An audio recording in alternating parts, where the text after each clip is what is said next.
अलमेश आप इधर से माइक लेकर थोड़ा सा आप इधर उधर सा।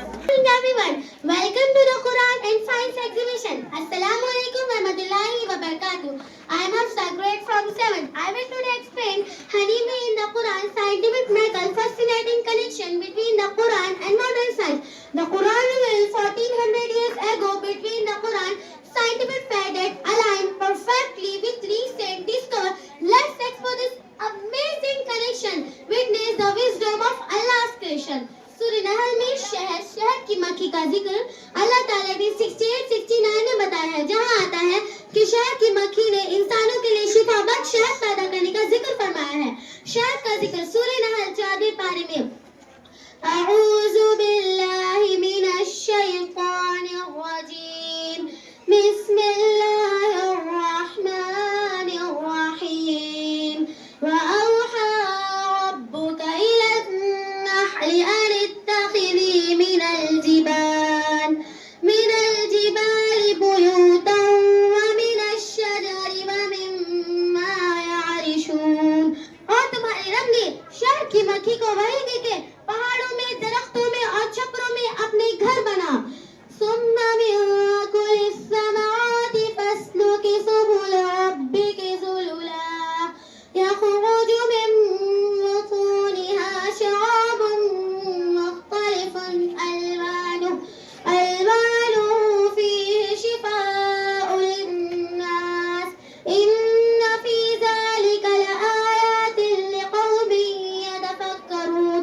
और फिर हर तरह के फल से ग़िज़ा हासिल कर और अपने रब के हमारे रास्ते पर चलकर इनके पेट से एक मशरूम निकलता है जो लोगों के लिए शिफा है। बेशक इस पर गौर और फिक्र करने वाले के लिए निशानी है। यह आयत हैरत अंगेज निजाम शहद की खुदायात पर रोशनी डालती है। साइंस भी इसके बड़े फवाइद बताती है। आइए इसके फवाइद जानते हैं। Honey, Quran and science. शहद, कुरान और science. The Quran mention honey as a cure. Quran में शहद को बतौर शिफा करार दिया। Science benefit of Honey.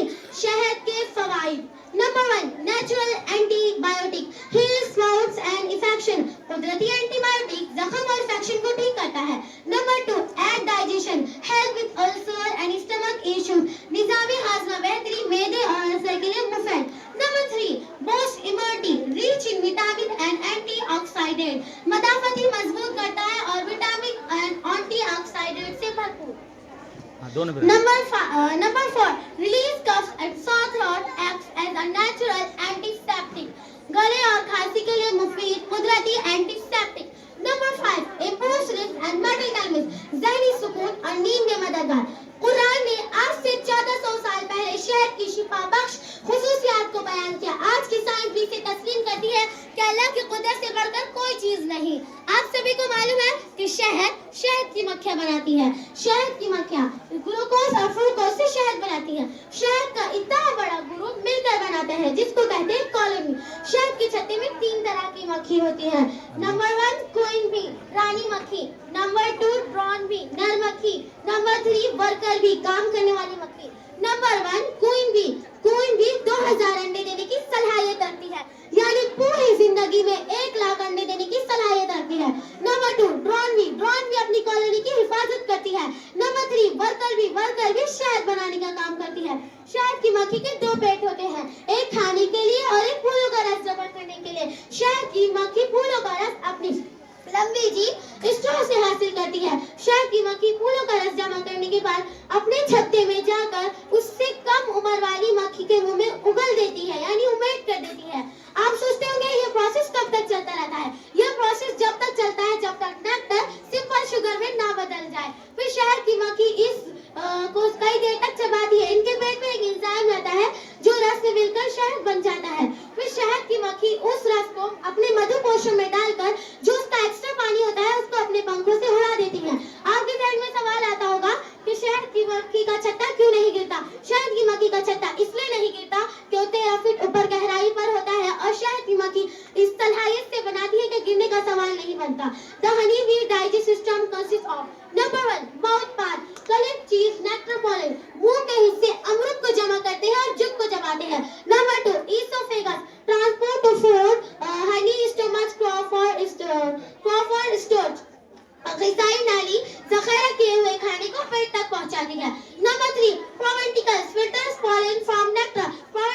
Knowledge से अमृत को फिल्टर करते हैं।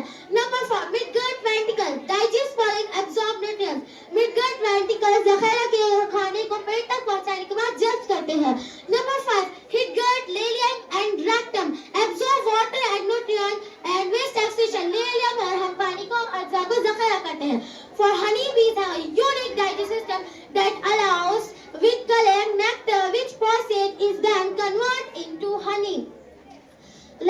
आप एक महम मालूमात, आप सभी को मालूम है कि शहद की मक्खी का डंक बहुत खतरनाक होता है। शहद की मक्खी डंक मारने के बाद क्यों मर जाती है आइए जानते हैं। जब कोई शहद की मक्खी एक इंसान को काटे तो इंसान की बॉडी में एपिटॉक्सिन नाम का जहर ट्रांसफर हो जाता है, क्योंकि इंसान की खाल मोटी होती है और जो मक्खी के अंदरूनी इंटरनल पार्ट होते हैं वो टूट जाते हैं। अगर यही मक्खी वो मर जाती है। अगर यही मक्खी कीड़े को डंक मारे तो मरती नहीं। क्यों?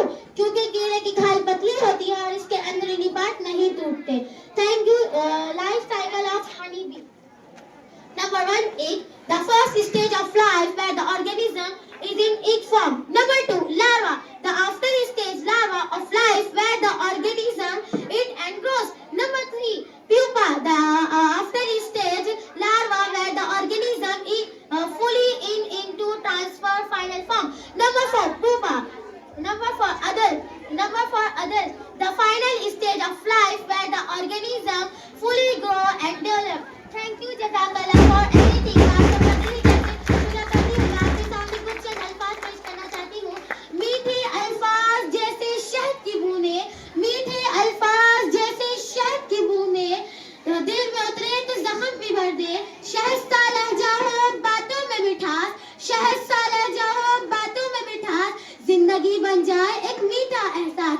कुदरत का तोहफा शिफा का खजाना, कुदरत का तोहफा शिफा का खजाना, शहद में छुपा है एक राहत का तराना।